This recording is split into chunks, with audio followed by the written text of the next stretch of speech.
En un mundo a la deriva, cuando la búsqueda e intentos humanos no bastan, solo una es la fuente de esperanza que llenará todo su ser. Es Dios, quien con su palabra viva y eficaz le habla hoy. Con ustedes, el pastor Óscar Velázquez.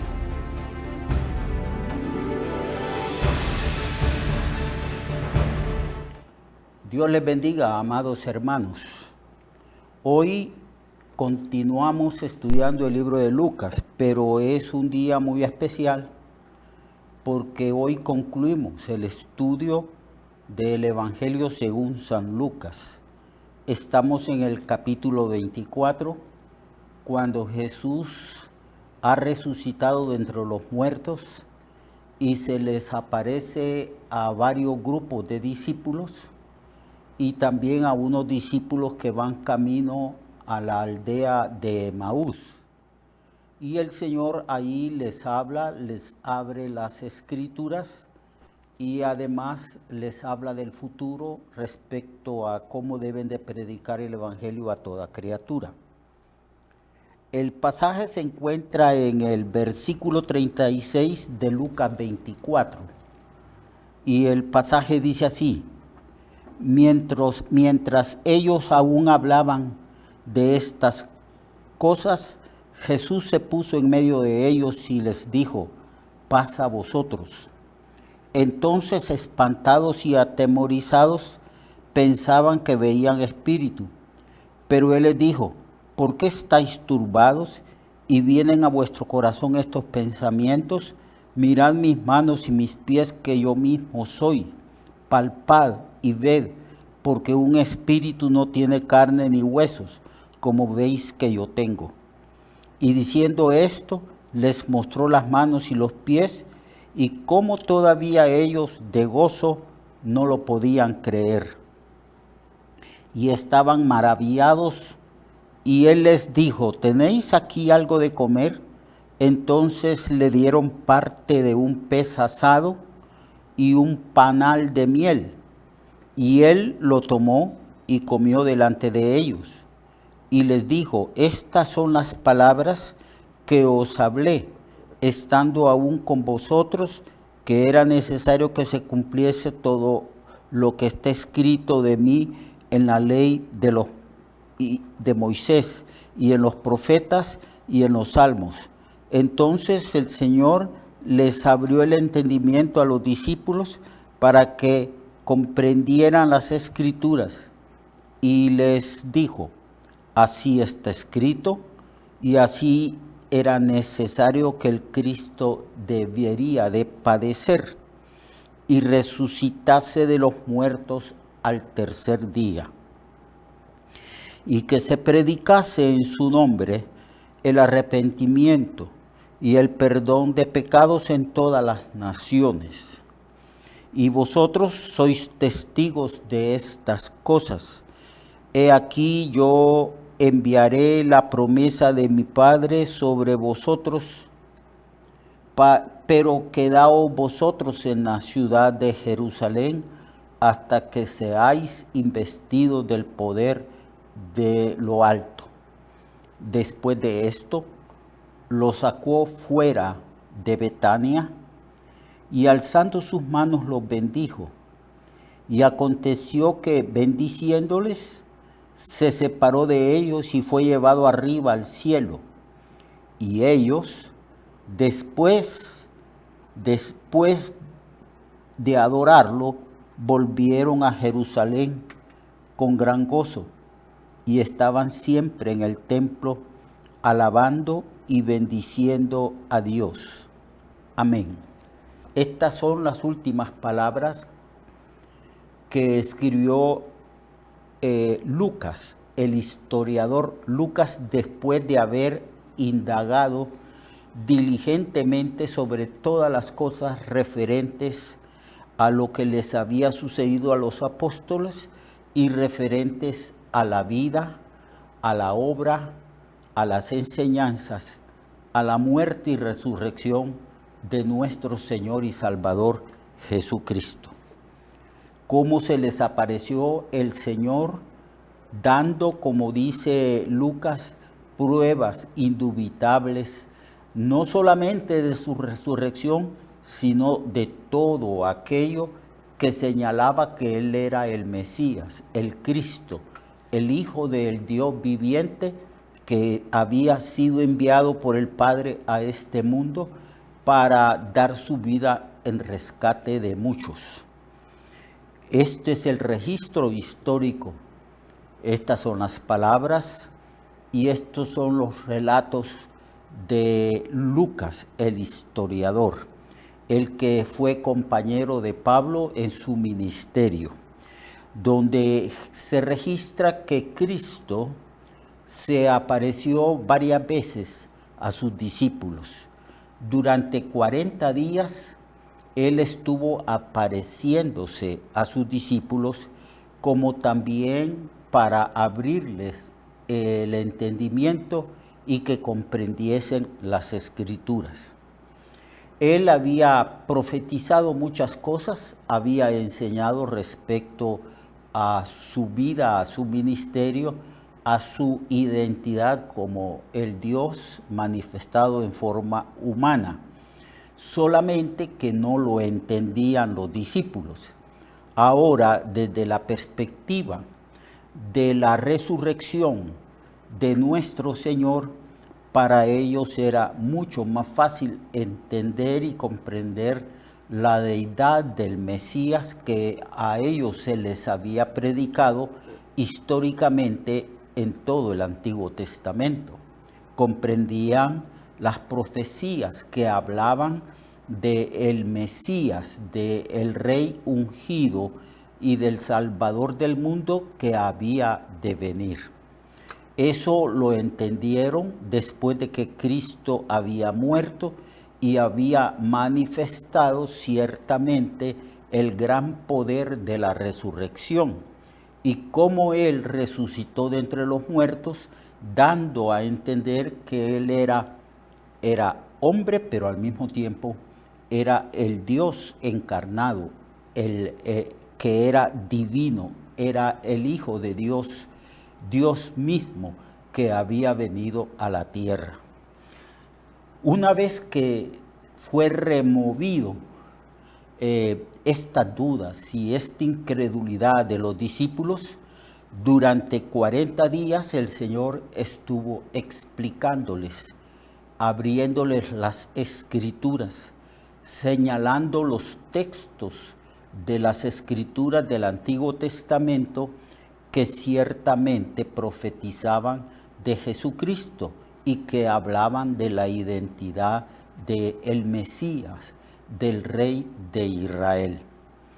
Así que ellos aprendieron mucho. Quizás en esos 40 días aprendieron muchísimo más, entendieron más sobre Cristo que durante todos los 3 años que Jesús estuvo con ellos. Él le dio pruebas de que no era un espíritu. Les pidió que lo tocaran, que lo palparan, que vieran sus heridas. Les mostró sus heridas. Y aún para darles a entender que Él era, les pidió de comer. ¿Tenéis algo de comer? Y ellos tenían un pedazo de pez asado y se lo dieron. También tenían miel, tenían un pedazo de panal de miel y el Señor comió delante de ellos para darles las muestras de que Él era el Hijo de Dios, que no era una aparición fantasmal, porque les dijo: ustedes saben que un espíritu no tiene carne, no tiene huesos como veis que yo tengo. Una vez disipadas las dudas, la incredulidad, una vez pasado el asombro, los discípulos pudieron entender y comprender durante 40 días que el Señor se les estuvo apareciendo todo lo referente a su persona. Los preparó. Luego el Señor les dio la gran comisión. les dijo que tenían que ir y predicar el Evangelio y que tenían que predicar precisamente los padecimientos que él pasó allí antes de ir a la cruz y en el momento en que estaba en la cruz. El significado teológico, el significado espiritual y doctrinal de por qué era necesario que él padeciese, que él fuese entregado en manos de los gentiles y que él muriese en un patíbulo que era la cruz, que también era necesario que resucitase de entre los muertos y que se sentase a ejercer autoridad a la diestra del Padre. Todo esto él se los explicó tomando los textos de las Sagradas Escrituras, abriéndoles las Escrituras, dándoles a conocer la interpretación exacta de estos textos bíblicos. Así que el Señor tuvo suficiente tiempo para disipar las dudas y para quitar la ignorancia y la incredulidad de sus discípulos. Una vez hecho esto y una vez explicado bien el Evangelio, el Señor le dice, le da lo que nosotros llamamos la gran comisión. En el verso 47 en adelante el Señor le dice que era necesario que el Señor padeciera y que se predicase en su nombre el arrepentimiento y el perdón de los pecados en todas las naciones, comenzando desde Jerusalén. La predicación del Evangelio y el llamamiento para ser salvos incluye el arrepentimiento de los pecados. Es necesario que prediquemos a Cristo, que persuadamos por la acción del Espíritu Santo que está en nosotros. Es necesario que anunciemos a Cristo, que expliquemos, que les abramos las Escrituras a la gente de quién es Jesucristo, a quien nosotros predicamos como el Salvador del mundo. Pero el llamamiento implica que la gente debe de ejercer fe en la persona de Cristo, porque la salvación es por gracia, por medio de la fe en la persona de Jesucristo, que murió por nuestros pecados y resucitó de entre los muertos para que seamos justificados, creyendo en Él. Pero también otro de los elementos del llamamiento, de la predicación del Evangelio, es el arrepentimiento. Recuerden, hermanos, que el mensaje de Juan, que fue enviado a preparar al pueblo, Juan incluía el arrepentimiento. Él decía que el reino de los cielos ya había venido y que era necesario que los hombres se arrepintiesen de sus pecados. Cuando Cristo vino después de Juan predicando el evangelio del reino, él dijo estas palabras: el tiempo se ha cumplido, el reino de los cielos se ha acercado. Y la demanda divina para todos los seres humanos era esta: arrepentíos y convertíos y creed al Evangelio. Así que en todas partes que se predica el Evangelio, nosotros, los predicadores, debemos de incluir no solamente la fe en Cristo como un requisito fundamental para que las personas sean salvas, sino que tenemos que predicar el arrepentimiento de los pecados. Como también en el libro de los Hechos se dice, arrepentimiento para con Dios y fe en el Señor Jesucristo. Ese es el llamado, esa es la predicación del Evangelio. Y el Espíritu Santo se encargará de abrir la mente y el corazón de los pecadores y hacerles comprender el significado del mensaje de la buena nueva de salvación, como el Espíritu Santo lo hizo para con nosotros. Nosotros oímos el Evangelio, el Espíritu Santo nos persuadió de quién es Jesucristo, nosotros procedimos a arrepentirnos de nuestros pecados y de recibir por fe a Jesucristo en nuestras vidas. Eso hizo que nosotros naciéramos de nuevo, que nosotros fuéramos salvos por la simple fe en Jesucristo nuestro Señor. No por obras, declara el Nuevo Testamento una y otra vez, sino por la gracia, por el favor divino. El Señor usó el método de la gracia para salvarnos, porque no podíamos salvarnos de otra manera. Andábamos sin Dios, no conocíamos a Dios. Y no había pensamiento ni idea de Dios en nuestros corazones. Andábamos sin fe porque no teníamos fe. Estábamos muertos en delitos y pecados. Entonces el Señor manda a que nosotros prediquemos el Evangelio. Pero le dice a los discípulos, no se vayan de Jerusalén todavía, hasta que sean investidos del poder de lo alto, hasta que venga el Espíritu Santo y more en la iglesia, more en los predicadores, en cada creyente, para que el creyente tenga poder para explicar y predicar el Evangelio. Y entonces lo adoraron porque comprendieron que Jesucristo es Dios manifestado en carne.